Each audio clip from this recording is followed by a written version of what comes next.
This is Point of View.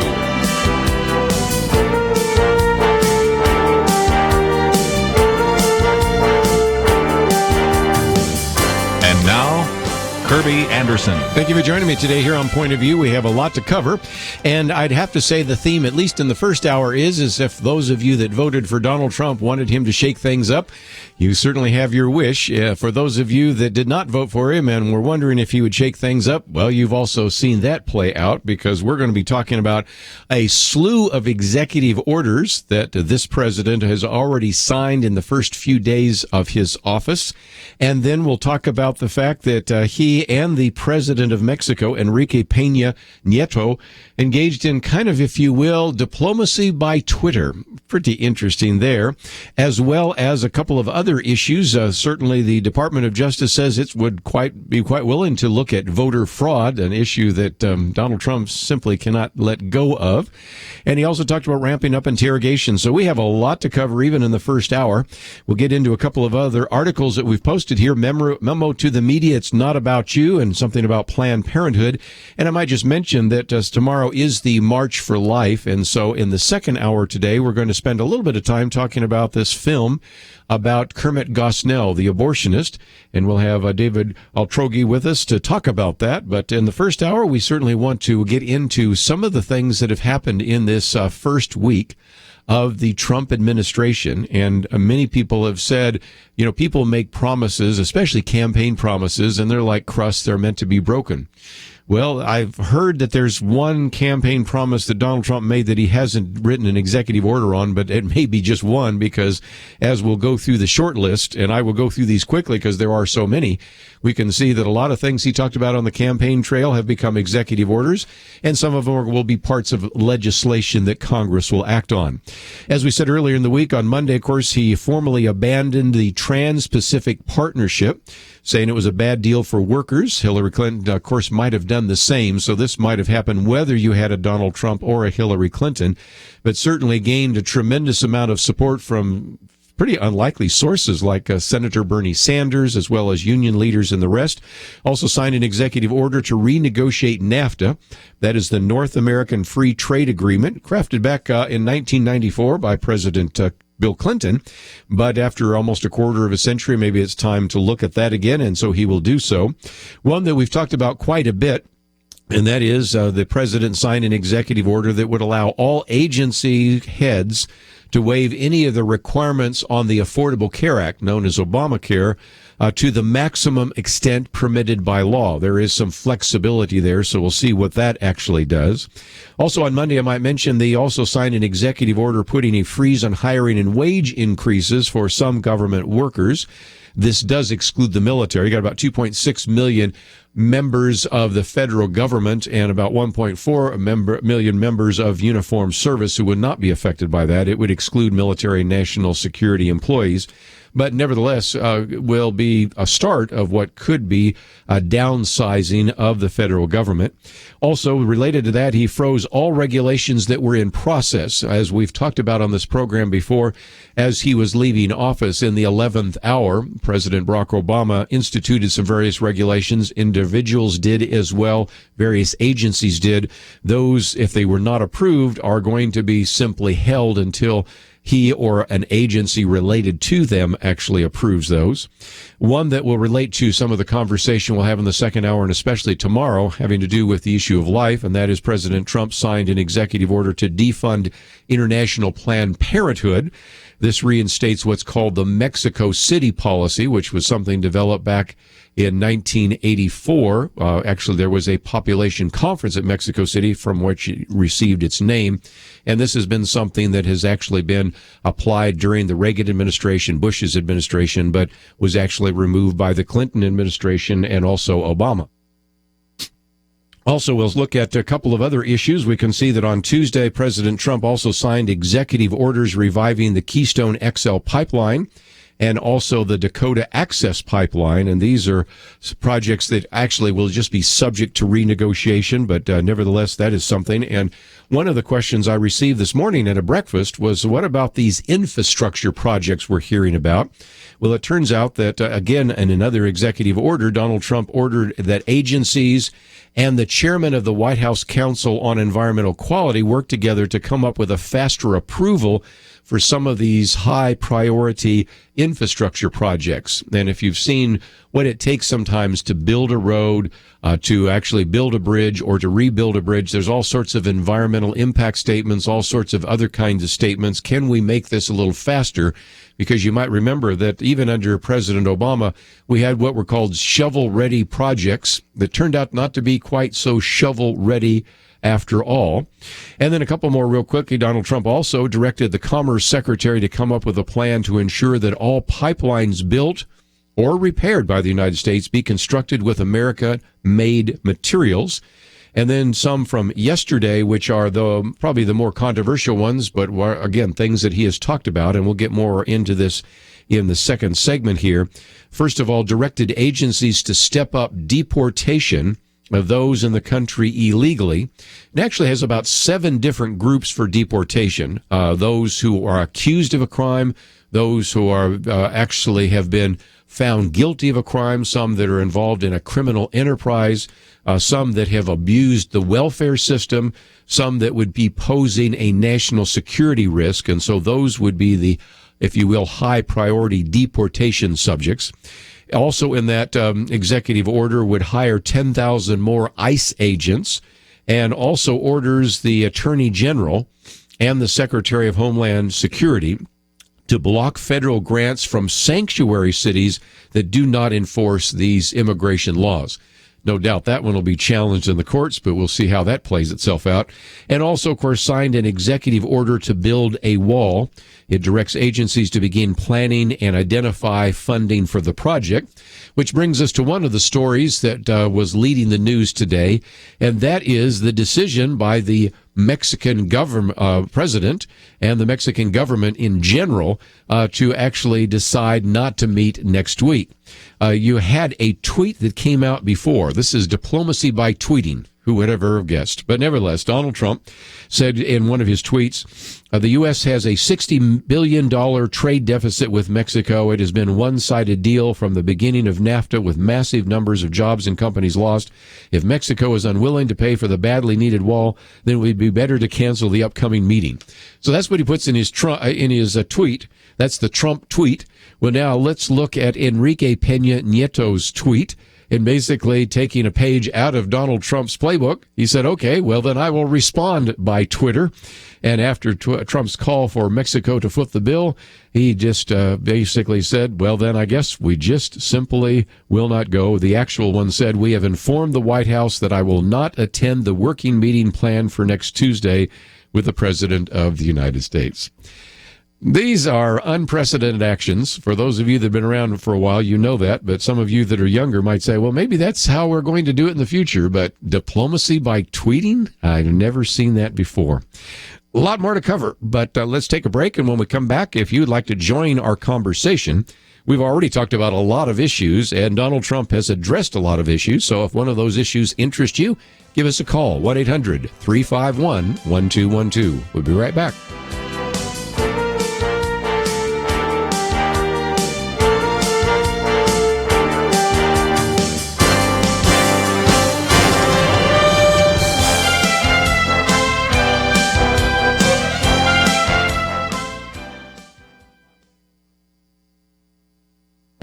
This is Viewpoints with Kerby Anderson. One of the campaign promises Donald Trump made was to remove the Johnson Amendment that has limited the free speech of pastors from their pulpits. A little history is in order. When Senator Lyndon Johnson was running for re-election in 1954, he wanted to prevent outside groups from interfering in his campaign. The amendment he added back then prevents any 501c3 organization from participating in any political campaign. Pastors, but this amendment has been sometimes used to intimidate pastors and prevent them from addressing any political issue from the pulpit. So if Donald Trump is able to eliminate the amendment, will pastors be more likely to speak out on moral and social issues of the day? Michael Brown doesn't think so. He reminds us that the Johnson Amendment doesn't prohibit pastors from speaking out against abortion, LGBT activism, and political corruption. Churches really aren't facing the risk of losing their tax-exempt status if pastors apply biblical principles in their sermons to the important issues of the day. It isn't so much a fear of the IRS as it is a fear of reactions from the congregation that keep many pastors from speaking out. One survey by George Barna found that nearly all pastors, about 90% of them, believe that the Bible does speak to the moral issues of the day. But when you ask them if they've actually taught on those subjects, most acknowledge they have not done so. However, when Barna surveyed Christians, if they wanted their pastors to address these difficult moral and cultural issues, about 90% said yes. This year, Congress and the President may be able to remove the Johnson Amendment. Pastors and churches will no longer be able to use this amendment as an excuse to avoid speaking out on the moral and social issues of the day. I hope that pastors will see this as an opportunity to educate their congregation. I'm Kerby Anderson, and that's my point of view. For more information about issues covered on Viewpoints, visit pointofview.net. Pointofview.net.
You're listening to Point of View, your listener-supported source for truth. 1-800-351-1212 if you'd like to join our conversation. Talked about some of the executive orders signed already by President Donald Trump. We'll get back to some of the estimates for what the wall might cost. We have some better estimates now. Also, Donald Trump wanting to maybe ramp up interrogations, maybe coming back to some of the what are called enhanced interrogations, as well as a look into voter fraud and a couple of other issues we'll get on the table in just a few minutes. But if you'd like to join us on anything we've talked about so far, 1-800-351-1212. Let's go to Louisiana, KPAE, and Ricky. Thank you for joining us today here on Point of View. Thank you, Kerby. Yeah, I want to make a comment about the wall, but let me preface that with I've been self-employed for 38 years, and I've run a tree business. And I've been to Home Depot a couple times to pick up some, quote, cheap Mexican labor, and they want like $150 a day. They don't speak English, and they don't foot. I can hire American workers to do the same job for $50 a day, if that tells you anything. So since all these illegals been enjoying the benefits of America but not having to pay for any, I think we should put a 10% tax on all the money they send back home. That would more than enough pay for the wall. Americans pay 30 to 40% in taxes.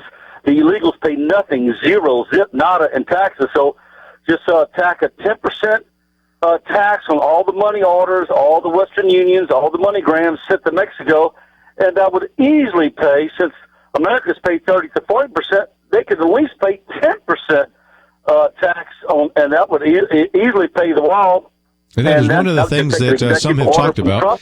We did have a former IRS agent on here talking about a couple of ways in which Donald Trump could pay for the wall. Of course, one of those is to just stop sending foreign aid, and that would very quickly pay for it as well. So there's a lot of options there, but I think your point's well taken. Here you have individuals that are willing to work for a lot less, and if they're getting paid in cash, then first of all, they're not governed by OSHA regulations. They certainly aren't paying into the system, or if they are, they're using a phony Social Security number, and so they're not getting the benefits, and they have to live in the shadows, and they're also undercutting some of the jobs that Americans could do. But of course, the argument is Americans won't do it. Well, if we don't have that, quote, cheap labor, maybe all of a sudden we say, maybe it wouldn't be such a bad idea to hire some of these unemployed teenagers that are looking for a possible way to develop some job skills and be able to be effective in the market economy. So, Ricky, I appreciate your phone call today. Thank you, Joe. Let's, if we can, take some more phone calls. One of the questions that Jason in North Carolina wants to ask, I think, is about the cost. So, Jason, what are your thoughts? And again, I'll let the lady know I'm a first-time listener, first-time caller. It's not so much as a question. It's a concern that we as Americans, however this law is going to get paid for, now that we know that Mexico is not going to be held responsible as he instructed us over the course of the campaign, this $12 to $15 billion, I just feel like there's other things in the United States directly affecting the American people that we could be putting that money towards. One that rings a direct bell is the fact that the folks in Flint, Michigan still do not have clean drinking water. Yeah, I mean, and I've talked about that before, and I think Donald Trump had a great line. It used to be that we built cars in Michigan and we couldn't drink the water in Mexico. Now we build cars in Mexico and can't drink the water in Flint, Michigan. So just a good example of how we've got these priorities inverted. Back to your point, some in the Congress right now think that the projected cost for building this particular wall might be anywhere from $12 billion to $15 billion. That's a lot of money for you and me. It's not a lot of money for the federal government. Sadly, in some of these huge budgets, it's like a rounding error. But more important, Donald Trump has made the case so far, at least made the claim. I don't know if he's made the case. Let's be a little more honest here. He's at least made the claim that Mexico will pay for it. And as we heard from Ricky just a minute ago, or as we heard from our IRS agent recently, there are some ways he could do that, but it will remain to be seen what kind of strained relationship we're going to have between the United States and Mexico when President Enrique Peña Nieto decides to cancel his trip by going on Twitter. That's a different kind of way to conduct diplomacy. So if you'd like to join us, 1-800-351-1212. One of the other issues that's been kind of front and center today in the news has been the interview that Donald Trump did about lifting some restrictions on what are called enhanced interrogations. Now, what he said and some of the executive actions were first reported in the New York Times.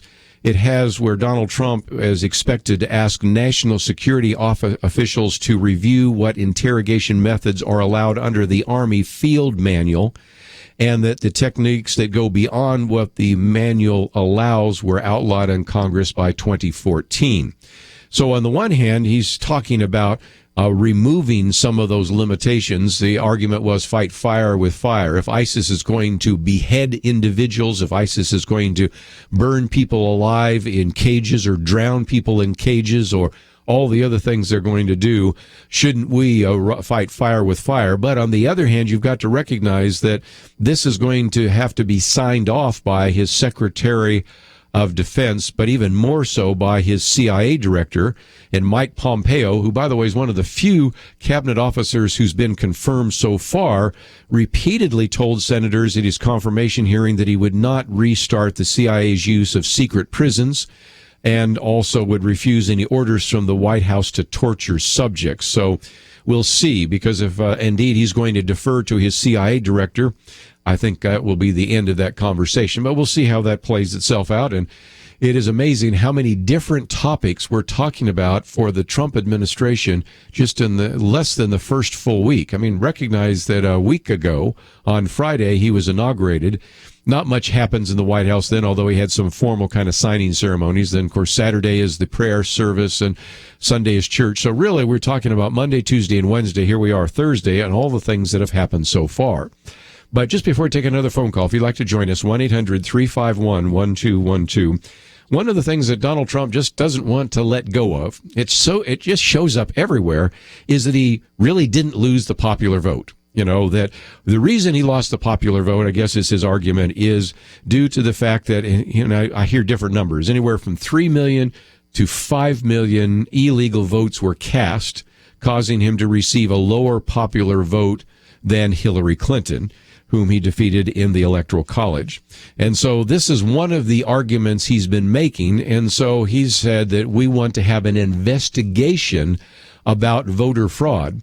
Now, if you've listened to this program any length of time, you know that we've talked with a number of different experts, many of whom have written books on the subject. Some have been with the Federal Election Commission and all of the rest, John Fund, for example, and Hans von Spaskowski and others, who have all said that there is evidence of voter fraud.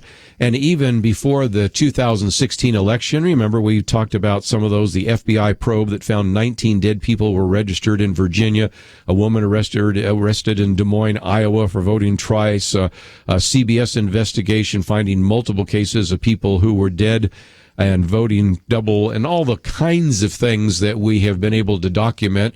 Many of those have been more anecdotal, but even people that have tried to get an estimate on how many illegals are actually voting.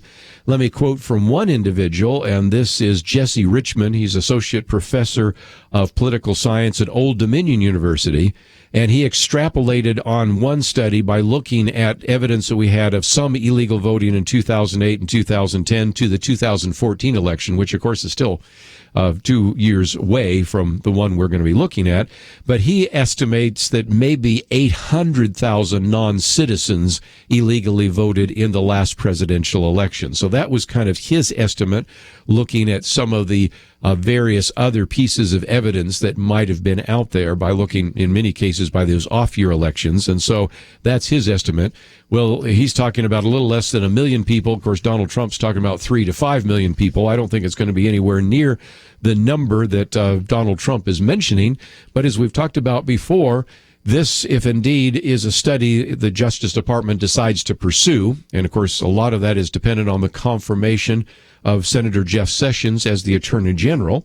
But if indeed that is a study that is pursued and a lot of evidence is surfaced, that I think will hopefully encourage various states and counties to be a lot more careful in how they handle the vote.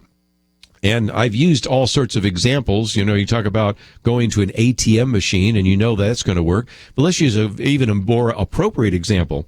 These states have to actually manage these state lotteries. And if there was any kind of malfeasance in these state lotteries, people would be prosecuted and thrown in jail.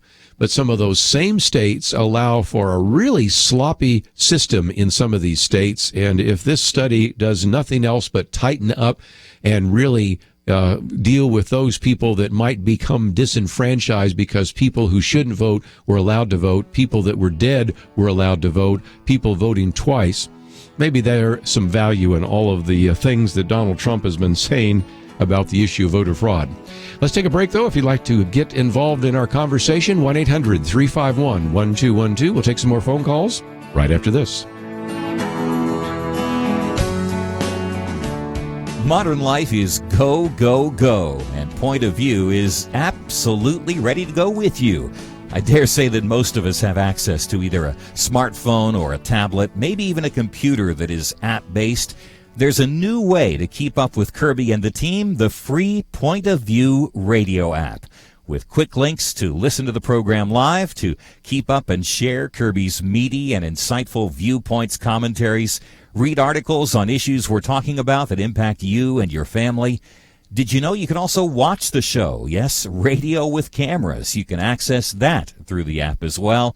There's a link to our action alerts, how to find us on the radio across the nation, ways to contact us, and so much more. Visit your app store, iTunes or Google Play. Search for the Point of View radio app. There's no reason not to take us with you. The free Point of View radio app, available now for Apple and Android devices. And when you get it loaded, there's one more button I'd like you to press, the one that says Donate Now. Join Truth Team 360. Support us financially as we support you with the truth that you need. Point of View will continue after this.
listening to Point of View.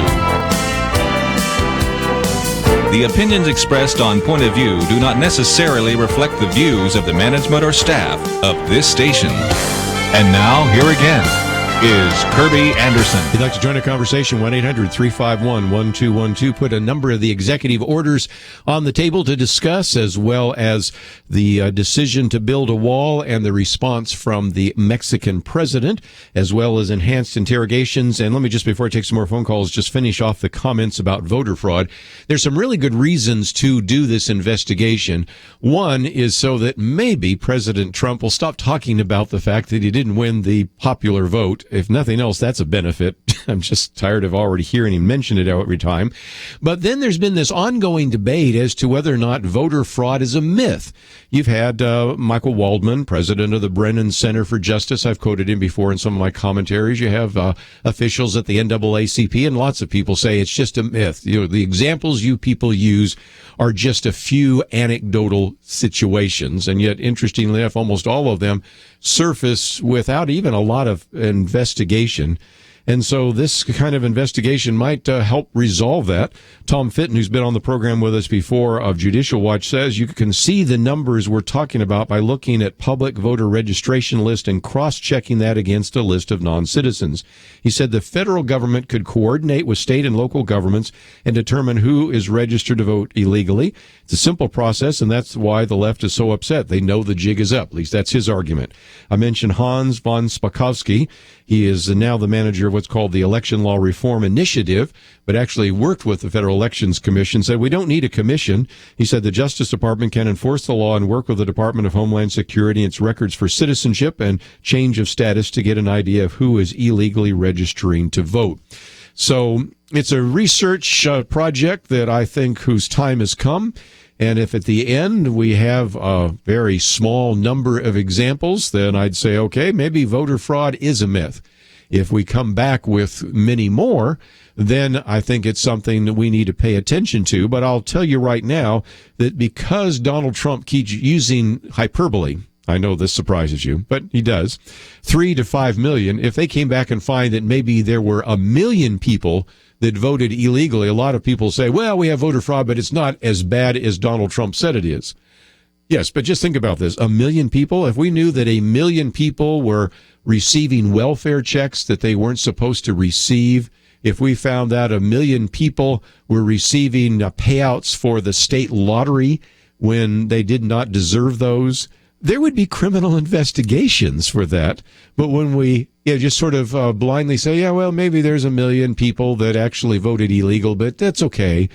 Really? I mean, given the closeness of some of our elections, I think that's why we need to pay attention to some of this. But again, you can agree or disagree. Let's go back to the phones and give some of you a chance to express your opinion. We'll go first to Arizona and talk to David. Thank you for calling today.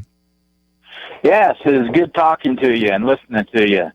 I called because I heard the idea that perhaps to get support for the wall or to show support, if they could sell blocks that would be put in the wall with names of people who donate or buy them. And I don't know how much of the wall that would build, but the donations would be some, and it would show public support for the wall. I think there's a lot of people in this country who were the silent majority or the silent minority, and we might even be a majority. Well, it would be interesting. I've not heard that. You know, again, if you've gone around some stadiums, like not too far from where we're broadcasting is AT&T Stadium, where the Cowboys play, and I've got friends that they go and show me where their brick is that surrounds the stadium. You can go to places like Liberty University, and everybody can buy a brick, and Oral Roberts University. I mean, there have been a lot of those over the years that have done that. I've never heard that before, but isn't that interesting? Privately funding the wall by all sorts of individual Americans buying a brick for the wall. That's kind of intriguing. I'd not heard that before. Yeah, yes, and showing that would show the left that there's a lot more support out there than they think. Well, that's interesting. So thanks for bringing that up, and we will I'll pursue that, see if I can find out where that story is, and maybe talk to somebody if they're trying to organize something like that. Let's go back to the phones in California this time. Claudio, I think you want to talk about the issue of immigration, and so welcome to the program today. Thank you very much, Kerby. This is my first time calling. Try to listen to your show as much as I can. Well, thank you. The reason I was calling is because I heard a comment by one of your phone callers about trying to pay for the wall through taxing money sent to Mexico. Yeah. And there are many ideas, but that's one of them. Go ahead. Right. Well, I'm actually a pastor of a Hispanic church here in the southern part of California. And just as a brief comment to that is most of them, even though they're not documented, actually file their taxes. And I don't know if many of your listeners know that, but the government has a process where they get an actual ID number, an ITIN number, and they actually file their taxes and report their income. That's right. Just like most Americans. Unless they're paid in cash, yeah, that's right. And then and some of them, if they're here illegally, use some kind of phony Social Security number, and actually then don't get any benefits to the money that's been going to the federal treasury. So you've got some really good points. But I think you also want to talk about the whole immigration process, because I've always been concerned that we make legal immigration too hard, and we sometimes almost make illegal immigration a little too easy. I'm not saying it's easy to walk across the desert and deal with the coyotes and everything like that, but the point I'm making is that, speak to this for just a minute. I know, and we've had people call this program for years that have just talked about all the hoops they have to jump through in order to finally be a legal citizen of the United States. What have you found? Right. So that's kind of where my question was. The last 2 years, I married a woman that was undocumented. And I have spent the last 2 years trying to get her legalized. Right. And I spent about $8,000 to try to legalize. Wow. It has been a process, even just to be able to find the right resources, forms. I've had to go to 3 different agencies just to try to go through this process. And let me tell you, I'm just an average working guy, but I have a stepson. When I married her, adopted a kid, and I tried to legalize his paperwork. And when I was finally able to get through, and the last piece of the process is actually go outside the country to U.S. Embassy in Mexico, I had to give up 2 weeks of work just so he can get his actual green card. And thank God he actually now has his green card and everything. But I had to give up 2 full work weeks, plus all the expenditures of staying in another foreign country, me as a citizen, to do all this. And I just think we're talking about reform, and really for me as a citizen that made a choice, they made it almost impossible for me to have my family with me. I know. And again, this is why I've said before so often that we need to revise and reform and streamline the immigration process, which is just sort of stands in such stark contrast to the fact that we, up until recently, and still until this executive order was implemented, would bring in people from places like Syria and other countries where we knew nothing about them, know that they would be here. Of course, they're not citizens, but just look at all the ease at which individuals can walk across the border, get off a ship, overstay their visa, whatever it might be, and then compare that to those individuals from various countries. And we're not just talking about Mexico, we're talking about Germany or England or Australia or from Zambia or wherever they might have come to this country, and how difficult we make it to actually become a citizen of the United States. And so obviously some things need to change. I think one of the first steps is the executive order signed yesterday by Donald Trump, where he added an additional 10,000 more ICE agents.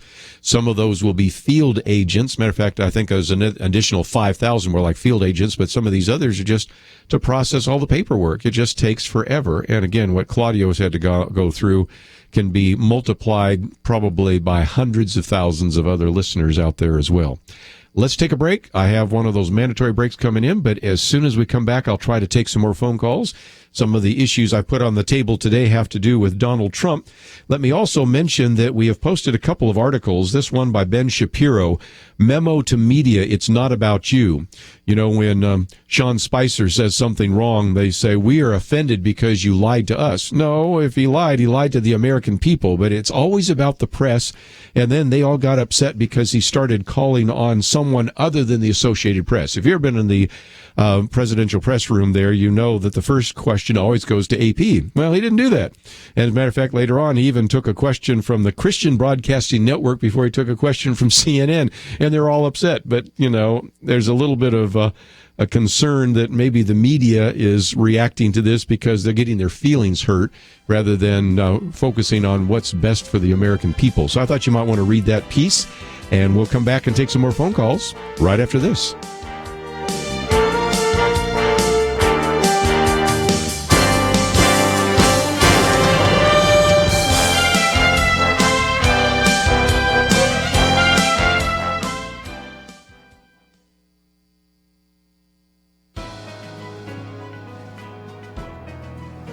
Welcome to the First Liberty Briefing.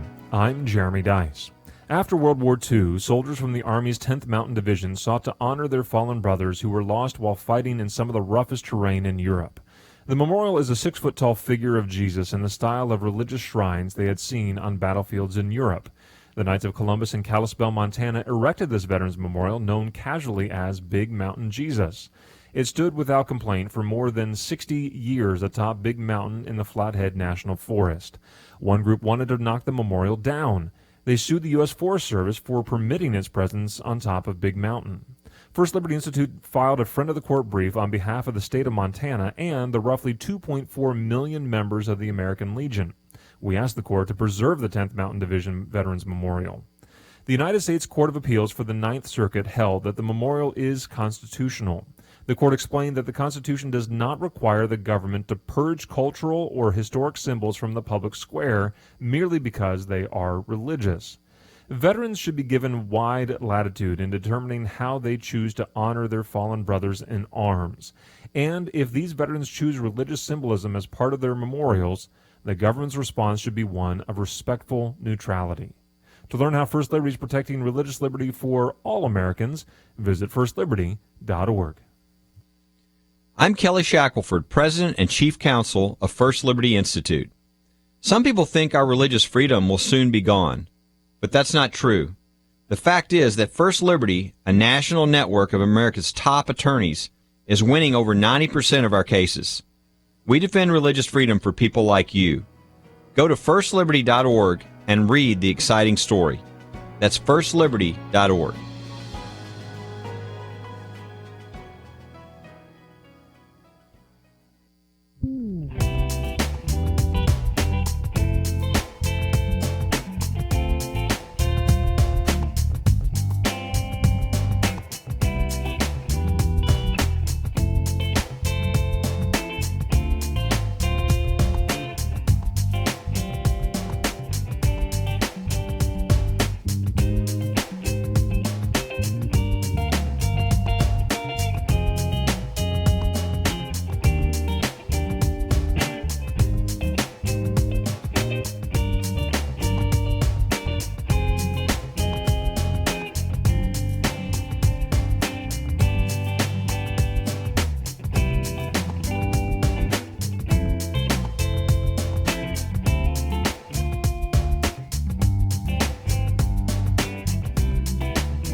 Now, back to Point of View, your listener-supported source for truth.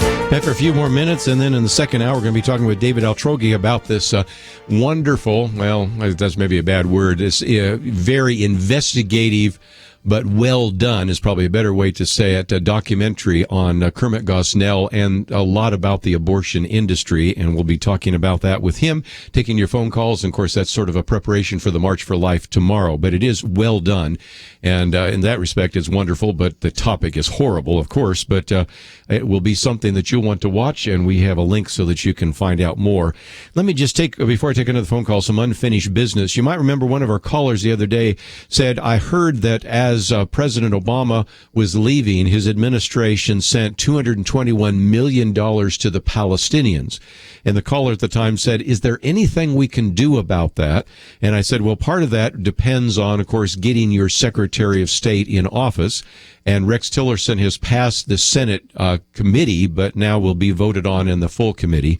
But this particular article says that the State Department officials are reviewing a last-minute decision by the Obama administration to send $221 million to the Palestinians just hours before President Trump took office. And the reason it was not supposed to be sent is because you had what is called a congressional hold on it. And one of the people that held a congressional hold was Representative Kay Granger, who's a representative out of Fort Worth. And she said, I'm deeply disappointed that President Obama defied congressional oversight and released $221 million to the Palestinian territories. And so this would be, again, a question, because she's on the House Appropriations Committee, and she said, I worked to make sure that no American taxpayer dollars would fund the Palestinian Authority unless very strict conditions were met. And so there may be some investigation into that. So one of you asked that question the other day, and so I always like to kind of follow up on that. Many of you have asked about this email going around that says, in case you missed it, the Senate voted 51-48 to end coverage of pre-existing conditions, to remove discrimination protection for women in health care, 51-48 to against the provision allowing children to remain on their parents' insurance till the age of 26, voted 51-28 to cut off funding for the child health insurance program, CHIP program, and on and on. You probably have seen that if you have a Facebook page or you have email and somebody's passing that around. First of all, it has nothing to do with reality. Yes, 2 weeks ago today, the Senate did vote 51-48 to begin the process of repeal and replace. But that vote had nothing to do with the various items listed in that email. And so some of you have asked about this on the Facebook page and others. So I just thought, here's a good example of not passing on something that is obviously erroneous. And I thought it was interesting as I began to type in and see other places it showed up.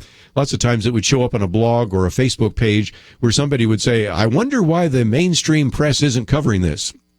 Yeah, I wonder why. If this was happening, don't you think this would be front and center? If anything, I want to, again, pass on to you a level of discernment. If you see an article or receive an email or you see some kind of even Facebook post and you haven't heard anybody, whether it's Fox News or CNN, whether it's NBC, CBS, NBC, Washington Post, New York Times, whether it's NPR, whatever it might be, not mentioning it, and if we don't mention it here either, probably isn't true. And so just wanted to pass that on because some of you have asked about this one that's being passed around from Facebook post to Facebook post to blog post to blog post. It is not true. Let's go back to the phones. We'll go to Arkansas, KCNH. Isabel, thank you for joining us today here on Point of View. Yes, I have a question about the voter thing. I heard when I was listening to election returns, that after Trump was considered the winner, they stopped counting absentee ballots. Is this true, and why? Every ballot counts, and it would matter now with how many votes he got. Well, very good. And I brought that up the other day because that has been a policy in certain states where if the absentee ballots are not going to affect the election, and of course you have to make a judgment call. If you only have 3 absentee ballots and you've got a city council race, you can say, well, it's not going to make any difference because this person won the city council race by 300 votes. Or to take it nationally, if indeed one senator won by 1 million votes and we have 20,000 absentee votes, doesn't really make any sense to keep counting them. However, as you have just brought up, that isn't always the case. I remember when I brought this up a couple of weeks ago, I had one of our callers from Georgia say, wait a minute, I called my election official and he said, no, we counted every ballot. So some of that, Isabel, depends on which state you're in and whether the county feels like it's worthwhile to continue counting those votes. But yes, that is generally the case that in some situations, if counting absentee ballots or military ballots or whatever is not going to affect the outcome, then they stop counting. And so we recognize that certainly what we can say is Hillary Clinton won all the votes that were counted over Donald Trump. But in some states, and I even gave some examples of what had happened in the past. For example, you go back even to look in the year 2000 when Al Gore lost to George W. Bush in Florida, but there were all sorts of ballots that weren't counted in California that might have made a difference, or in Texas or other places. So it's not universally true that they don't count, but it seems to be somewhat true based upon which state or county does that. And so I would encourage you to contact your local election officials there in Arkansas and say, I think every vote should be counted, even if I have to come in and volunteer to help count them, because we'd like to get an accurate record of how many votes were actually cast. That's a good question. Let's take a few more phone calls real quickly. In Texas, listening online, Nancy, thank you for joining our conversation today. Hey, Kerby. I was just wondering, I may be remembering wrong, but I was thinking under George W. that when they passed the bill or whatever to build the wall, that I thought it was funded. Well, there was supposed to be funds for that, and there was supposed to be more built than was built. And the judgment at the time is that we want to build a wall where it makes sense, but to build a wall out on the prairie where we don't see people crossing maybe doesn't make some sense. So it is quite possible, and I've heard people giving estimates, and again, this will be one I'll try to look up myself, on how much money was not used. One of the things that I thought I might even bring up, since you talked about this for just a second, is, the shovel-ready projects I was talking about just a minute ago, all that infrastructure, some of that money hasn't been spent yet. This is a good time to say, well, then let's not spend it so that we don't run up the national debt anymore on our children and grandchildren. But yes, I think you are correct. I don't know what that number is. Maybe we can dig it up and find out how much money was never spent but was theoretically allocated. But that's kind of the case. And when we talk about, I know 12 million or 15 billion, I should say, 12 billion, 15 billion sounds like a lot, and it is. But let's just recognize that we have a $3.8 trillion budget. So even that enormous amount of money is, if I'm doing my math real quickly, 5% of the federal budget, and not all of it would be spent in any one fiscal year. So if it was spread out over, say, 5 years, it'd be like 1% of the federal budget. If it was spread out over 2 years, it'd be like 2.5% of the federal budget. You can see that it's money that we can't even imagine, but it's certainly not a lot compared to what the federal government spends every single minute, every single day, every single month, and every single year. So let's take a break. I might be able to get back to some more phone calls later, but I did want to now, in our second hour, spend just a little bit of time talking with the writer and director of 3801 Lancaster. That probably doesn't tell you anything, but it actually is this documentary on Kermit Gosnell. And since we're going to be talking about abortion tomorrow and the March for Life, I thought you would like to know about this particular film and this DVD that you could get and really educate yourself and others about that. So we're going to have him with us. And if you'd like to find some of the articles we've mentioned today, they're all available at our website, pointofview.net. Don't forget, as you go there, we also have a banner for our Alaska cruise, and we'd love to have you join us. But again, let's take a break. A little bit later, we'll take some more phone calls. Stay tuned. We'll have more right after this. Why does Kerby Anderson do what he does? Because he believes in God's ability to use you to make a difference. There's a real need for us to articulate a responsible biblical perspective and to give people an understanding of what is happening in the world, and in addition to educating them, to then empower them to go out and make a difference for Christ. Together we can push back the growing darkness. It's not going to be easy, but by God's grace, it is happening one person, one community at a time. Join us in this mission. Become a monthly partner. $1 a day, $30 a month will make a huge difference. Or perhaps you can do $100 a month. We need partners of all sizes. We need you. Give today online at pointofview.net. At the top of the page, next to the Donate Now button, click on Become a Monthly Partner. Pointofview.net.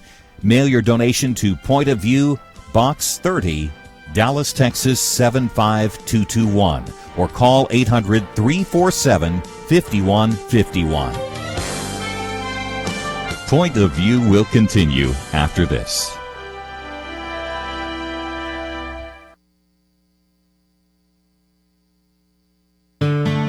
I just thank God for y'all. I listen to you every day, truly. I wanted to thank y'all for everything you do each day to inform Christian families and our community about the things we can do, and just the way you're so informative. I listen to you daily and love you guys and appreciate you so much. God bless you, Kerby, for keeping this show so on track and for the decades of wonderful help to this nation that Point of View has been. We're all big fans of your work, and we pray that God will just prosper it. As a Christian, over the years that I've followed this program, I am constantly challenged to be on guard and to evaluate what's going on. And if for no other reason, to protect the caliber and the truth of your programming, I need to participate and to back your program financially to ensure that the truth stays out there for people to hear, to view, and to be a part of.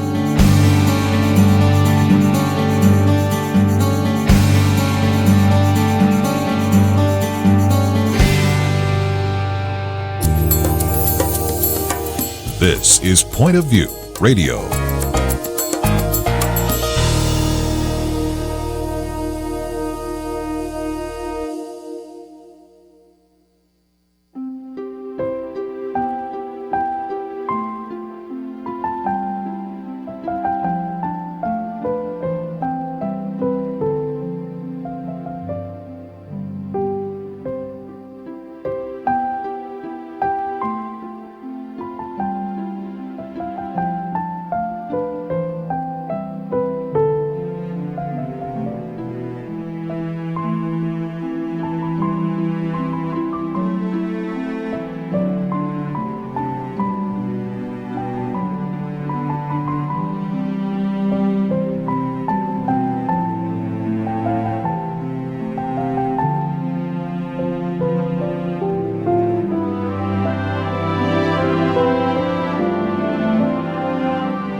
Hi, this is Kirby Anderson. You know, each day we take on the tough issues and provide a biblical perspective to them. The topics we cover are wide-ranging. Apologetics, theology, prophecy, creation and evolution, intelligent design, marriage, family, child-rearing, the millennial generation, trends in society, politics, economics, business, religious liberty, the Constitution, public policy, foreign policy, military policy, tensions in the Middle East, abortion, homosexuality, pornography, sexual ethics, media, technology, history, and America's godly heritage. We talk about anything that affects your faith, your family, or your freedom. So don't go anywhere, because Point of View continues right now.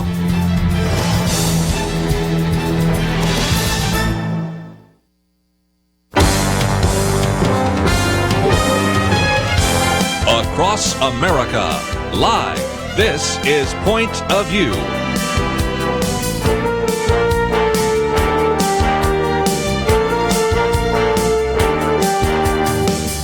And now, Kerby Anderson. Last Sunday was Sanctity of Life Sunday. Tomorrow is the March for Life, so we thought it would be most appropriate to spend a little bit of time talking about a film that you can watch, which is entitled 3801 Lancaster, American Tragedy. And this is the story that we've talked about before of Dr. Kermit Gosnell, an individual that was oftentimes portrayed as the good doctor.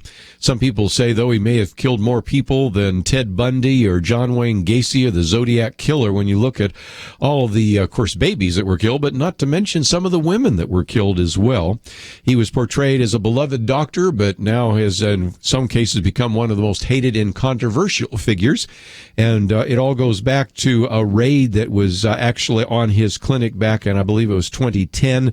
He was convicted in 2013, but we're going to get into more of the details about that because we're talking about an abortion doctor and because we're going to be talking about blood-stained floors and fetal remains and things of that nature. A little bit of a parental advisory. This is not going to be too gross, but it will be enough for me at least to issue that as we have an opportunity to now talk with the writer and director of this excellent investigative report, and that is David Altrogge.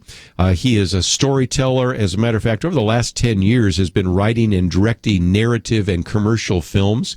Many of his films have played in film festivals, the co-creator of the New American Storytellers and a number of other resources, but this is an opportunity for you to watch the film either on Amazon or Google or YouTube, iTunes. We'll talk about that. And we have a link to 3801 Lancaster. But David, thank you, first of all, for joining us today here on Point of View. Thank you so much for having me. Talk about how you came to write this piece. Of course, there's a book out that others have written, and you, of course, have done this film, and we've made it easy for individuals if they would want to watch it. We have a link to 3801lancaster.com. You can watch it on Amazon, on YouTube, on Google Play, on iTunes, and we also have a trailer. And one of the things I oftentimes suggest, David, is for people to watch the trailer. It's about 3 minutes long. And then click that share button and put it on your Facebook page or send it to someone. Or if you have a blog, put it there and write about it to let other people know that they can learn a little bit more about an individual who, even though he was, as many people said, one of the most prolific serial killers in America, almost nobody knows who he is. So how did you come to write about this? Yeah, well, I am from Pennsylvania, the Pittsburgh area, and in 2011, I was in a coffee shop in Pittsburgh waiting for my drink to come up, and while I was waiting, I picked up the newspaper and I saw this tiny little blurb about this case that had just broken in Philadelphia. The grand jury had just released their report. The district attorney had released a grand jury report outlining the crimes of Kermit Gosnell that he was being charged with. And I was shocked and horrified. I'm from Pennsylvania. I've been here all my life, and to think that something like this could happen, that a doctor women could come to him for late-term abortions, and that he would induce labor, a live baby would be born, and he would kill the baby with the scissors was horrifying. And then I think even equally as horrifying was that the Pennsylvania Department of State and Pennsylvania Department of Health knew about wrongdoing at Gosnell's clinic for decades and chose to do nothing. Well, that's where I want to go next. It is something that people can see in the trailer. Of course, they'll see it in the full film. And that is, this was well known. And one of the things that I make a case for, and I'll see if you agree or disagree, that if this was any other kind of clinic but an abortion clinic, then the kind of public health scrutiny that we would expect out of any other kind of clinic would have taken place. But somehow, sometimes these abortion clinics are sort of off limits. What did you find? Yeah, well, I mean, it's, I don't know if my opinion matters, but I think the grand jury report makes it very clear that in this specific case, he was not investigated because he was an abortion clinic. According to the grand jury report, before 1993, there were supposed to be regular inspections of abortion clinics in Pennsylvania. However, in 1993, there was a change there was a political change, and it was then decided, you know what, if we investigate abortion clinics, that could be putting up a barrier to women seeking abortions. Yes. And again, this is straight out of the grand jury report. And so they chose not to conduct regular inspections of abortion clinics. And this was brought up again several years later. Should we reinstate regular inspections of abortion clinics? And again, they said, you know what, this will be putting up a barrier to women seeking abortions. We can't do this. I think Seth Williams, the district attorney, who brought the charges against Gosnell, and who ultimately he and his team did an amazing job of bringing this case together. He put it best. He said, at the time of Gosnell's arrest, there's more oversight in the Commonwealth of Pennsylvania on nail salons than there are of abortion clinics. Yeah, we've said that about vet clinics too. It's just amazing. Because again, quoting from the grand jury, it says, over the many years, many people came to know that something was going on here, but no one put a stop to it. And you kind of raise a question: is Gosnell the villain, or is maybe the Pennsylvania Department of Health actually the villain? What about that? Yeah, I mean, I think, when the case broke, a lot of the sort of media portrayed him as this monster. And I think the question that our film asks is, obviously Gosnell committed unspeakable acts. He was convicted of unspeakable acts. But is the Pennsylvania Department of State and the Pennsylvania Department of Health, are they any more innocent than Gosnell? Because it wasn't that there was just, one or two reports. There were multiple reports from there was a respected physician in West Philadelphia who took a handwritten report to the Pennsylvania Department of Health and said, listen, I've been sending patients to Gosnell for abortions. They're coming back with sexually transmitted diseases that they didn't have before going to Gosnell. Something's wrong here. There was an employee, a former employee named Marcella Stanley Chung, who went to work for Gosnell. She was so horrified by what she saw, she went and she filed a complaint with the Pennsylvania Department of Health, a detailed complaint where she said, listen, there are girls who are being brought into this clinic for abortions. They don't want the abortion, but their mother or grandmother or father want them to have the abortion, and Gosnell's performing the abortions. The conditions are unsanitary in the clinic. It's dangerous. And again, they said prosecution not warranted. A woman in the early 2000s named Shamika Shah died. A patient of Gosnell's died as a result of a botched abortion. She died from sepsis. And there was still, they got these reports. They still said, we're not going to go in. It took a drug raid and the suspicion that Dr. Gosnell was selling prescription drugs illegally for authorities to finally go in there. Yes. I need to take a break. I'm going to come back because that was the thing. How did they catch him? Well, it had to do with running kind of an illegal pill distribution scheme. What did they find when they went in there? And that was just horrific. And so, again, a little bit of a disclaimer for that. And then, what kind of individual is this person? Because he was known to be pretty jovial and we always had a joke, and was oftentimes portrayed as the good doctor, and yet look at what happened. So we'll continue our conversation today, but also want to encourage you to visit the website, 308lancaster.com. It's this fascinating film that you can watch, and I would encourage you to do so. We'll be right back.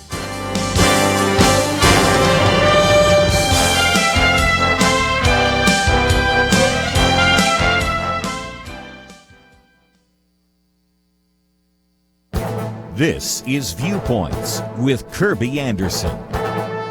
One of the campaign promises Donald Trump made was to remove the Johnson Amendment that has limited the free speech of pastors from their pulpits.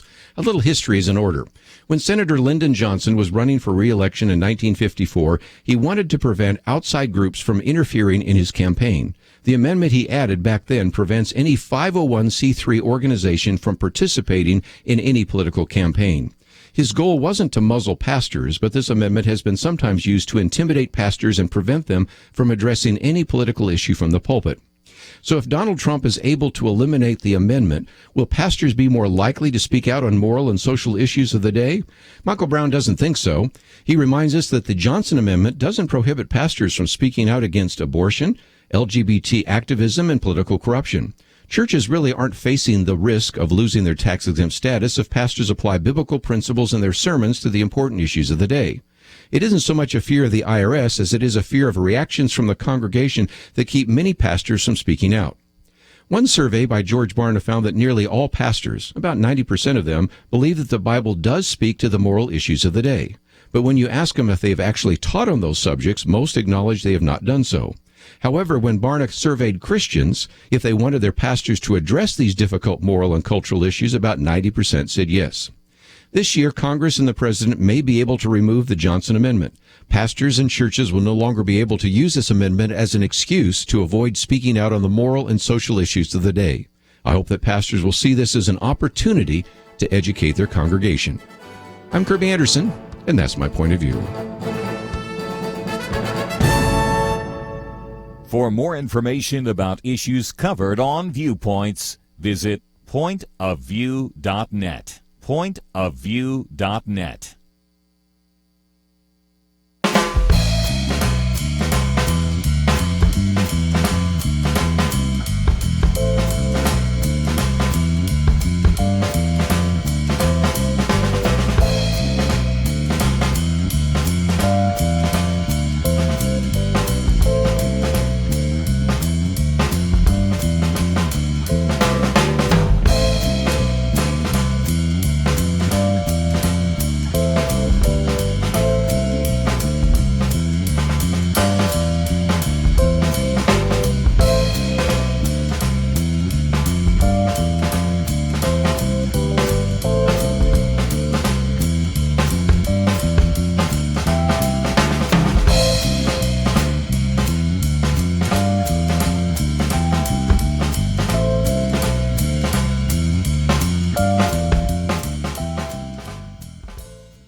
You're listening to Point of View, your listener-supported source for truth. Writer and director David Altrogge is with us today as we talk about 3801 Lancaster, an American tragedy. It's about Dr. Kermit Gosnell, the abortionist, and certainly the number of individuals that died at his hands.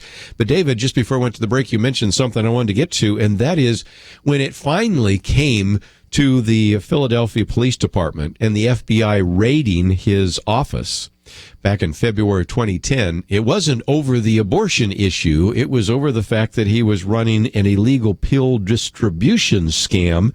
And so it was actually the distribution of these various prescription drugs illegally that actually triggered the investigation in the first place, didn't it? Yeah, that's absolutely right. Dr. Gosnell was running, again, he's been charged with running one of the biggest distribution centers of illegal prescription drugs in Philadelphia, and the police officers and investigators were following sort of the trail of drugs through various informants that eventually led them to 3801 Lancaster. Well, again, what did they find when they got in there? That's, I think, the story I want you to tell now, if you could.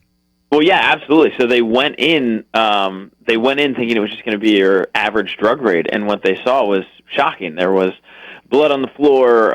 There were patients who were sort of drugged into, they described them as sort of zombie-like states.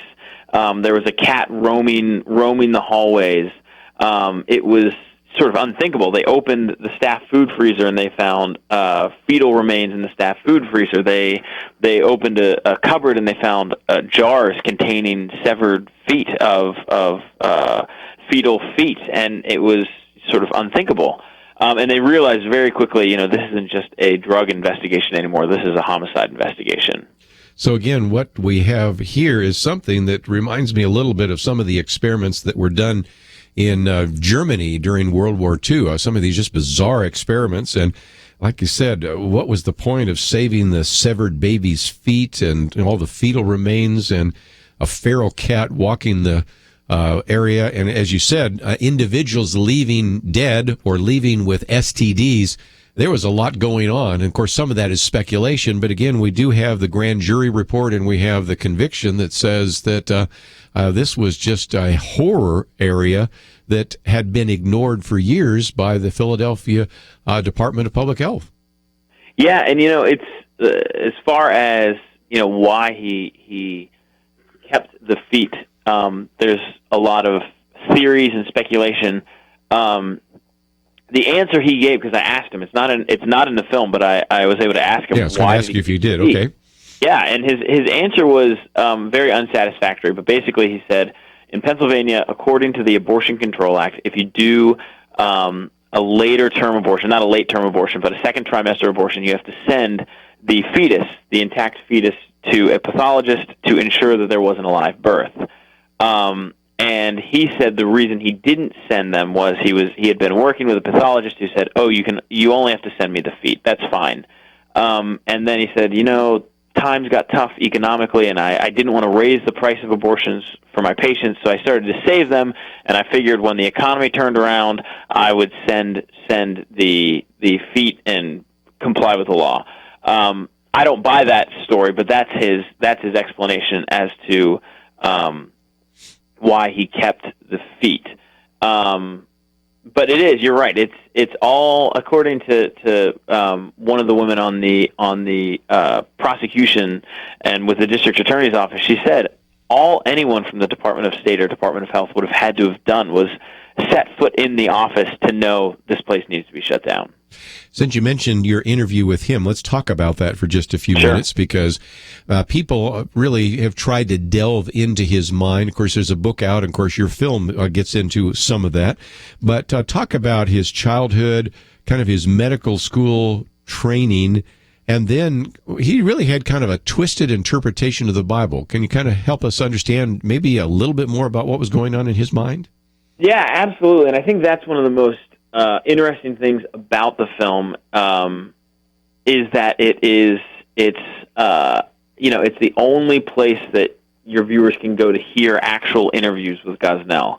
And I think, like you mentioned at the beginning of the film, it's on Hulu and Amazon Prime and iTunes and Google Play and YouTube. So there's lots of places your listeners can go to see it. And I think when they see it, what they're going to be shocked by is, he starts off by saying, I was raised in a Christian home. I come from a Baptist background, and I realized very early on at a young age that I wanted to help the poor and disenfranchised.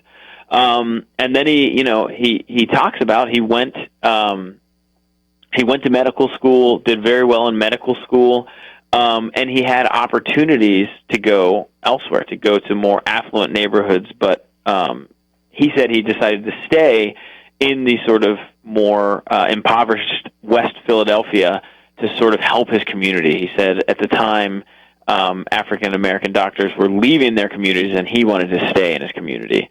And that's where things get really interesting, because he's talking about his childhood faith, and then in the film you'll hear him sort of defend his actions, not first from a philosophical standpoint, which he does, but first he goes to the Bible to defend his actions, which is enigmatic. He says, he quotes in Genesis where God breathed life into Adam and he was alive, and he says, I think based on that scripture that the breath of life is when life begins. So I don't feel I did anything wrong because these babies didn't breathe. Life begins at breath.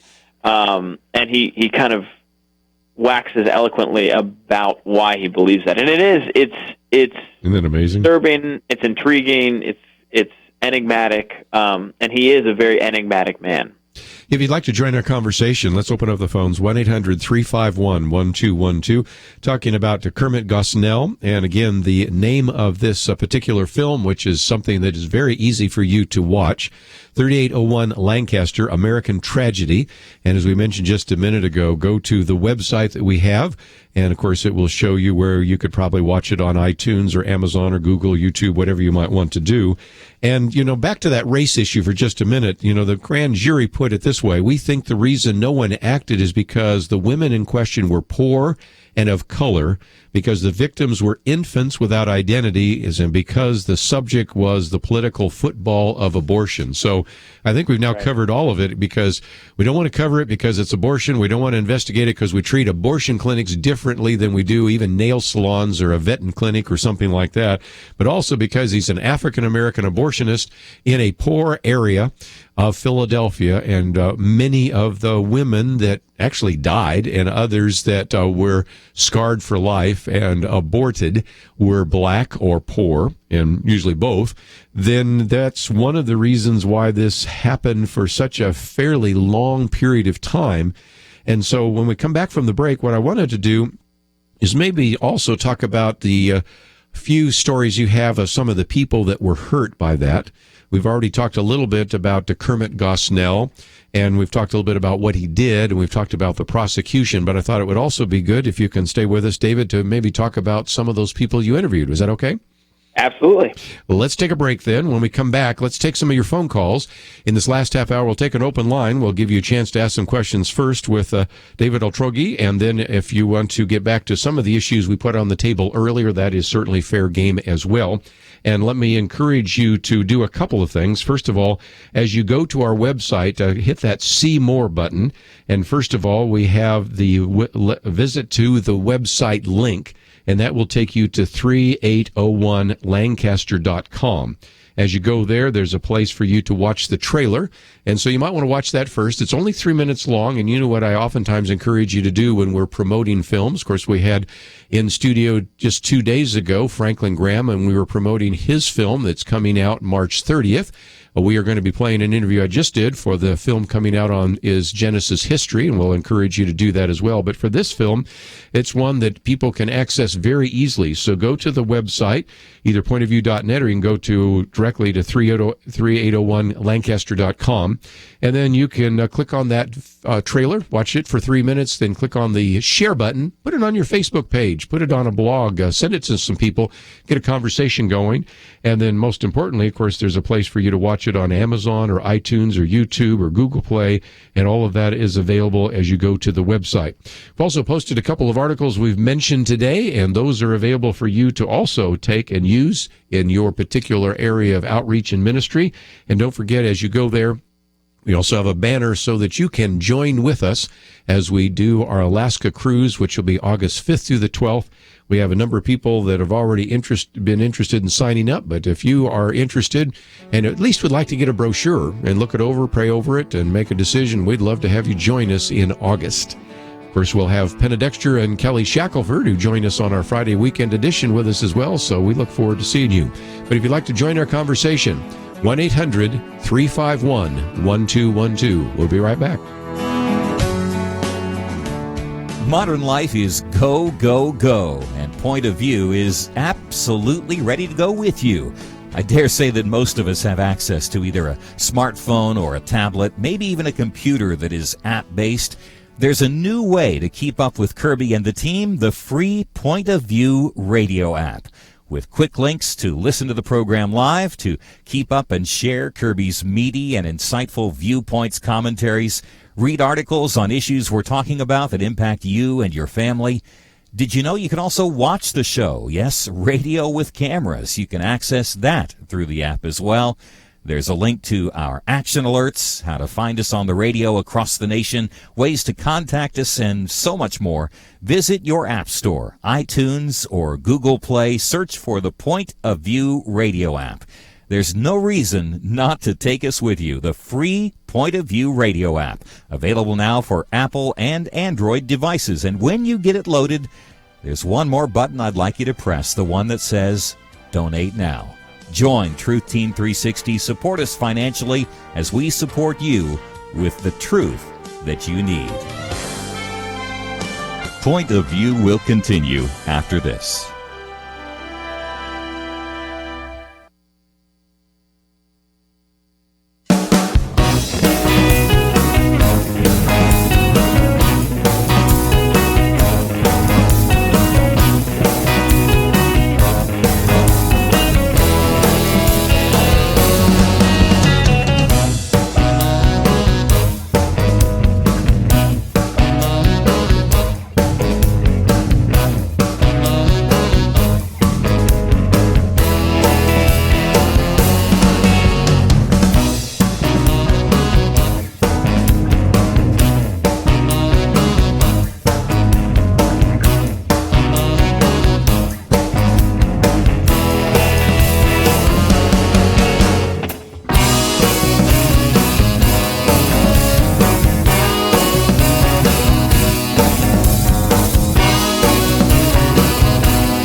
You are listening to Point of View.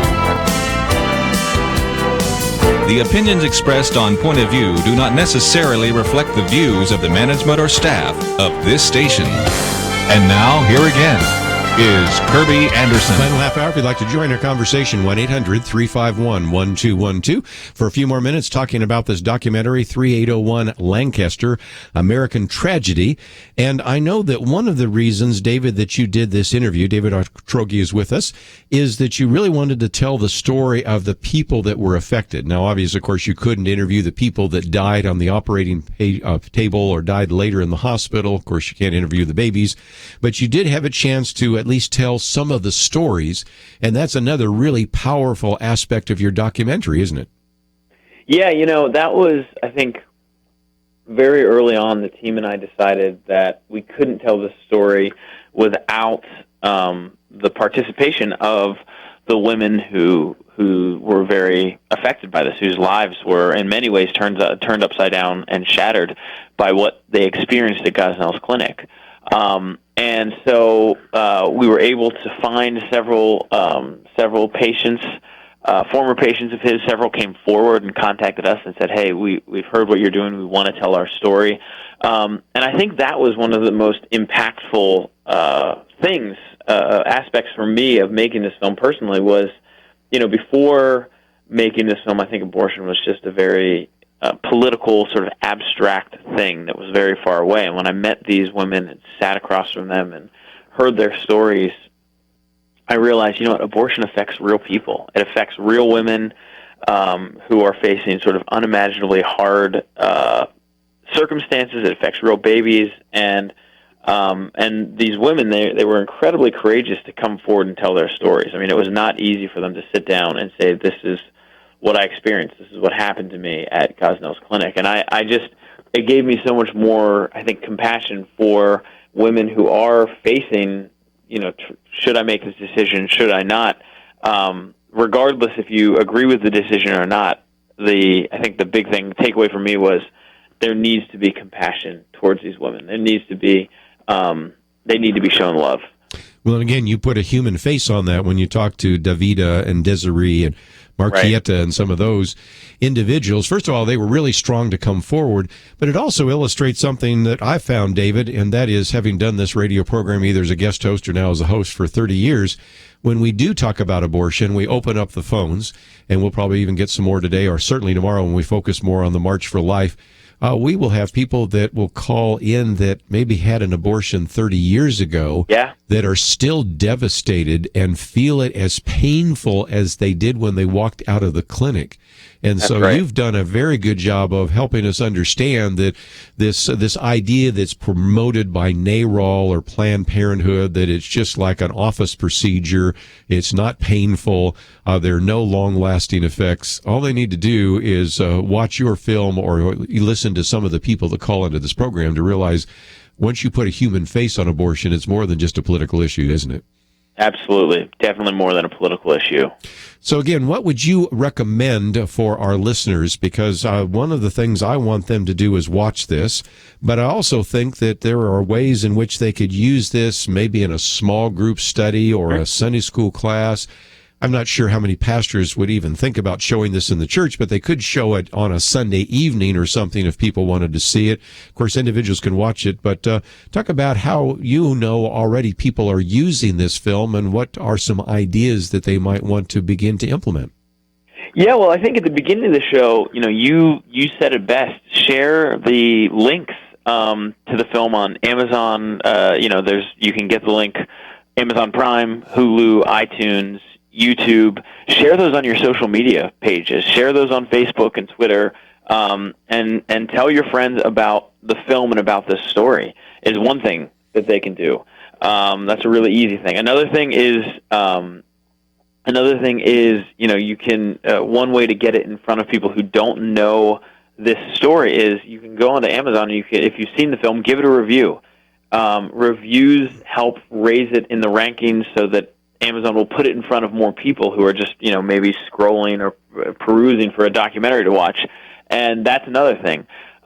Small groups are a great context to watch this film. Get some friends together. Get friends together who are pro-choice, pro-life. Watch the film and then have a discussion about it. Have a discussion about the case. Have a discussion about what happened in Pennsylvania and why it was allowed to go on for so long. The churches have done screenings. Colleges have done screenings. So if you have a college group, whether it's a social issues college group, a women's issues college group, a pro-life or pro-choice college group, get this film, screen it at your university, and discuss it. I think college students, those have been some of the best screenings of the films we've had because they're really wrestling through this issue, and I think that's a really powerful place to show the film, to talk about it, to talk about the case. Well, again, great ideas, especially a college environment. Anybody might be a campus ministry. That might be something that they could consider having a showing. Now, I recognize that if you try to show it on a public university, there are going to be some groups like Planned Parenthood and others going to be very upset about showing that or saying this is not typical of the abortion industry. Maybe not, but it does show the dark underbelly of something that is not being covered in your community and might get some people thinking about that, don't you think? Well, and I think, I was incredibly surprised at sort of the some of the state universities we've done. Some of them, there's been incredible showings, and I think to your point, some people say, oh, this Gosnell shows what every abortion clinic's like. And I don't think that's totally true, because I understand the sort of the thought process behind that thought. But Gosnell's clinic certainly was far more maybe unsanitary, and his practice is far more barbaric than other abortion procedures. But I think the question remains, why was he allowed to get away with it? Because he didn't get away with it in a vacuum. He didn't get away with it he didn't operate in a vacuum. He was on a main street in Philadelphia. People knew what was happening in there, and yet he was able to operate for decade after decade. And I think, that is an important conversation to have. And I think, another very important conversation to have between people who are pro-life, pro-choice, wherever you fall, is what is the difference between what Gosnell was doing and what they're doing at more, reputable clinics? I think that's an important conversation to have. Is there a difference? Do you think there is? Why do you think there is? And I think conversation, we need to start talking about this if we want to see change in our country. Well, again, the film is entitled 3801 Lancaster, The American Tragedy. We have a link to it on our website, and I would encourage you to take the time to view it and pass it on to others. And so, David, thank you for staying with us as long as you did. Thank you for producing that, and we look forward to other films that I know you'll be producing in the future. Thanks so much for having me. Let's take a break. Just before we do so, though, I may take a phone call, but let me just also tie it into one of the articles we've posted here, and that is the issue of Planned Parenthood. We talked about this the other day, but John Smirek wrote a very good piece after we had that conversation, and he was asking, why should American women go to Planned Parenthood, which sells body parts of babies for profit, for prenatal or other health care? It turns out that they mostly don't, since they can't. And he talks about this work that was done by Live Action. We're going to have Lila Rose on soon to talk about that, but it was the undercover journalist there that actually exposed that Planned Parenthood employees actually were not, first of all, providing this kind of service, but also in the past with their undercover reporting actually showed that they were colluding in concealing child sex trafficking. And so if you start looking at some of the fact-checking that has been done by groups like Live Action, you can see that although they are nothing as tragic as what happened in the clinic by Dr. Kermit Gosnell, there are still some really important questions. And the one that came out just the other day is where Live Action contacted 41 Planned Parenthood affiliates where undercover recording is permitted by state law, and only 5 facilities out of the 97 said that they provided prenatal care. And you can see a little bit more about that later, but that's one of those issues. And then also, I think it's another piece that John Smirek does only so well, in which he reminds us that in the past we've heard from Planned Parenthood that they claim that only abortion counts for only 3% of its services. But if you look at the congressional hearings, and again, he has some links there as well, Planned Parenthood President Cecile Richards was forced to admit under questioning that apart from government funding, her organization makes 86% of its money from abortions.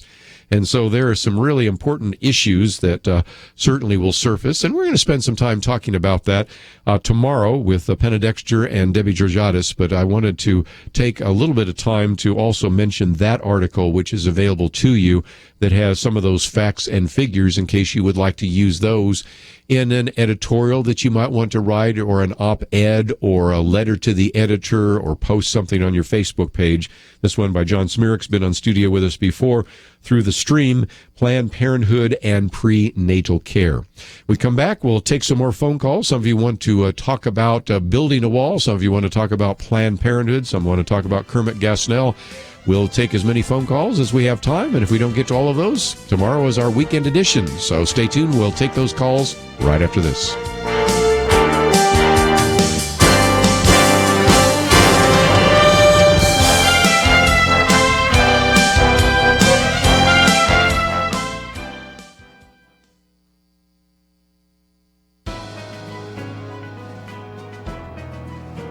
Welcome to the First Liberty Briefing. I'm Jeremy Dice. After World War II, soldiers from the Army's 10th Mountain Division sought to honor their fallen brothers who were lost while fighting in some of the roughest terrain in Europe. The memorial is a 6-foot-tall figure of Jesus in the style of religious shrines they had seen on battlefields in Europe. The Knights of Columbus in Kalispell, Montana erected this Veterans Memorial known casually as Big Mountain Jesus. It stood without complaint for more than 60 years atop Big Mountain in the Flathead National Forest. One group wanted to knock the memorial down. They sued the U.S. Forest Service for permitting its presence on top of Big Mountain. First Liberty Institute filed a friend of the court brief on behalf of the state of Montana and the roughly 2.4 million members of the American Legion. We asked the court to preserve the 10th Mountain Division Veterans Memorial. The United States Court of Appeals for the Ninth Circuit held that the memorial is constitutional. The court explained that the Constitution does not require the government to purge cultural or historic symbols from the public square merely because they are religious. Veterans should be given wide latitude in determining how they choose to honor their fallen brothers in arms. And if these veterans choose religious symbolism as part of their memorials, the government's response should be one of respectful neutrality. To learn how First Liberty is protecting religious liberty for all Americans, visit firstliberty.org. I'm Kelly Shackelford, President and Chief Counsel of First Liberty Institute. Some people think our religious freedom will soon be gone, but that's not true. The fact is that First Liberty, a national network of America's top attorneys, is winning over 90% of our cases. We defend religious freedom for people like you. Go to firstliberty.org and read the exciting story. That's firstliberty.org.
Now, back to Point of View, your listener-supported source for truth. If you'd like to join our conversation, 1-800-351-1212. Let's go to Tennessee. And Patricia, thank you for joining us today here on Point of View.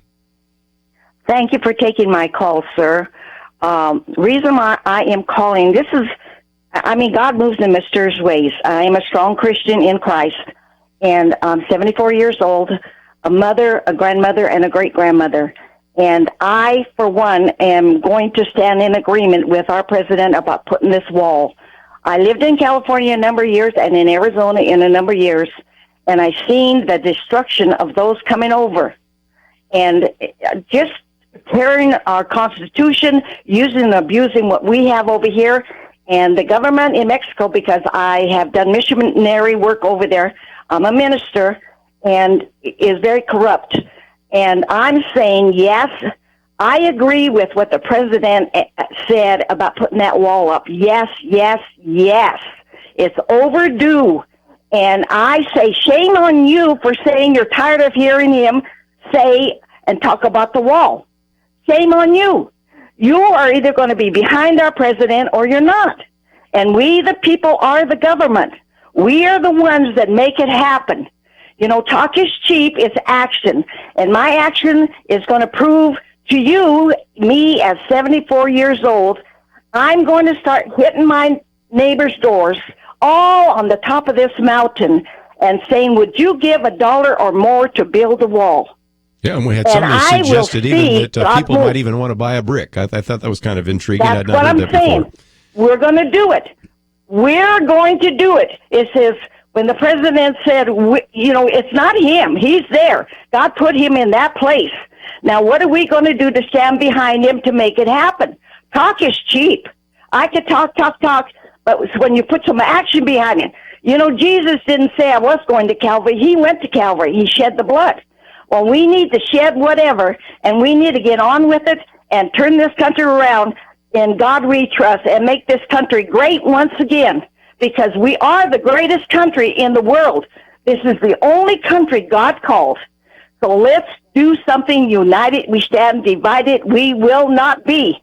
Amen? Amen. That's all I got you to keep say. preaching, I'll just pass the offering plate. So thank you, Patricia. Appreciate your comment and your passion. Let's take a few more phone calls here. We'll go to North Carolina, WLGP. Andrea, thank you for calling today here on Point of View.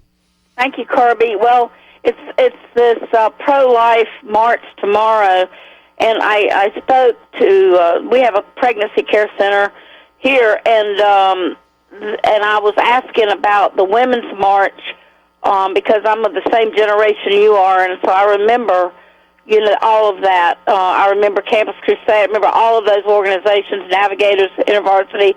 I was in Chapel Hill. I was, we're about the same age. I don't have to tell. I think we're about that same time period. So all the people that Josh McDowell, all of that, that's my generation. But the pro-life march, they weren't allowed to participate in the women's march. And my thought really was, I don't mind being bold about it, how many women that are in the pro-life march tomorrow in Washington have had an abortion? You think some have? I do. Sure. And they were not allowed to, if they're pro-lifers, they were not allowed. Now, I want you to tell me if I'm wrong or not, but maybe you'd speak to that as a panel member about the political stuff between the Women's March and the pro-life march. Well, and I might do some of that tomorrow because Debbie Georgiadis was there. But to make the case so somebody's not confused, the Women's March last Saturday actually prohibited pro-life organizations from joining in the march. Some did anyway, but they, in many cases, were marginalized and vilified because, and I will get into that maybe a little bit tomorrow because we want to also, and I've already selected which articles we're going to post, and one of those is by our good friend John Stonestreet, which he points out that really, if you're a feminist, you better be pro-life, and even reminds us that there was this great Saturday night live sketch where they actually had a number of feminists going through, this is all current hypothetical, the home of Susan B. Anthony, and so they're just sort of only slightly paying attention and everything, and then she shocks them out of their complacency when she says abortion is murder, because, of course, when you go to almost all the feminists, which began the so-called feminist movement, the suffrage movement, they were all pro-life, and so it is interesting today that modern feminism is 100% pro-choice, pro-abortion, and so that's why they said we won't let pro-life women march last Saturday, but a lot of pro-life men and women will be marching tomorrow in that March for Life. So good point. Let's get a few more phone calls in real quickly if we have time. If not, and you don't get through, there will be quite an opportunity tomorrow with our roundtable discussion of Penna Dexter. And as I mentioned, Debbie Georgiadis, who was there in Washington, D.C., will give us kind of an on-the-spot look at what was happening there. But let's go to Texas real quickly and pick up a phone call from Jeremy. What would you like to add to our conversation today? Oh, yes. Thank you, Kerby. With Kermit Gosnell, obviously he wasn't the only person that worked in his office. Why was he the only one that was indicted or convicted of charges? And why was no pursuit? Why was nobody pursued in the city government for? That is a good question, and I don't think David had the background to maybe help understand that. But I think it gets back to the concern that I've had since the very beginning. We treat abortion clinics differently than we treat other medical clinics. It is illustrative of the fact that when we had the HIV virus, and we recognized a high percentage of people with HIV were homosexual, it began to be the gay issue. And so some of the common sense health care discussions and procedures that would normally be used were not used in that case because it became politicized. I think the same thing happened here. It began to be politicized, and so he, in some cases, could be seen as a scapegoat. Now, again, he owned the facility. He was the one that was there most of the time. There were people that would occasionally come in and out and help him. But your point's well taken, and that is, when the FBI came in and the Philadelphia Police Department came in, it does seem to me that somewhere along the line they needed to have investigated some of the individuals that obviously turned a blind eye to all of that. And the argument was, quote, for over 20 years, the Pennsylvania Departments of Health and State, as well as the Philadelphia Department of Public Health, ignored what was happening there. And I think some of them need to be prosecuted. Maybe they were. I just don't know enough about the facts to say it, but I appreciate you bringing it up. And I'm out of time before I'm out of callers. So if any of you would like to join the conversation tomorrow, we'll certainly come back to the issue of Planned Parenthood and some of the lies they've been telling about doing prenatal care, which have now been exposed by Live Action.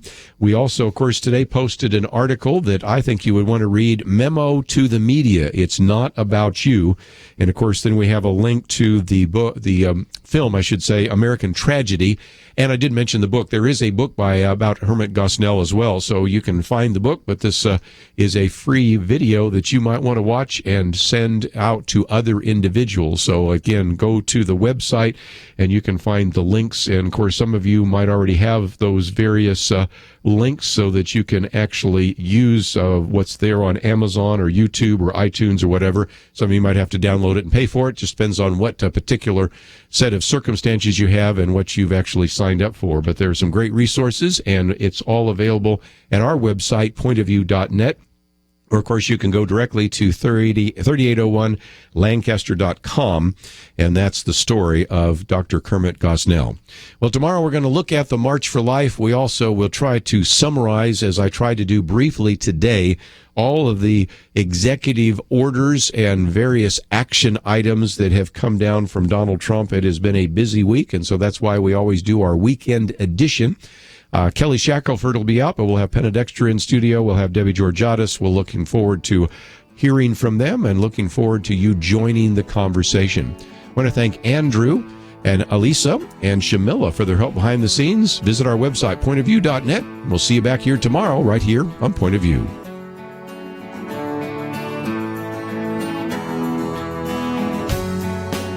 Why does Kerby Anderson do what he does? Because he believes in God's ability to use you to make a difference. There's a real need for us to articulate a responsible biblical perspective and to give people an understanding of what is happening in the world, and in addition to educating them, to then empower them to go out and make a difference for Christ. Together we can push back the growing darkness. It's not going to be easy.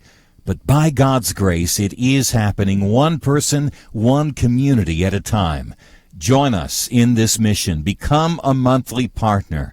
$1 a day, $30 a month will make a huge difference. Or perhaps you can do $100 a month. We need partners of all sizes. We need you. Give today online at pointofview.net. At the top of the page, next to the Donate Now button, click on Become a Monthly Partner. Pointofview.net. Mail your donation to Point of View, Box 30, Dallas, Texas 75221, or call 800-347-5151. Point of View is produced by Point of View Ministries.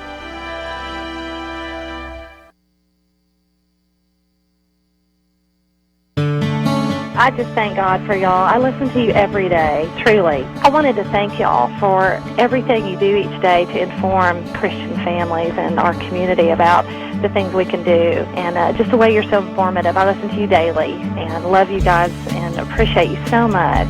God bless you, Kerby, for keeping this show so on track and for the decades of wonderful help to this nation that Point of View has been.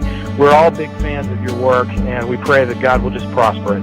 As a Christian, over the years that I've followed this program, I'm constantly challenged to be on guard and to evaluate what's going on. And if for no other reason, to protect the caliber and the truth of your programming, I need to participate and to back your program financially to ensure that the truth stays out there for people to hear, to view, and to be a part of.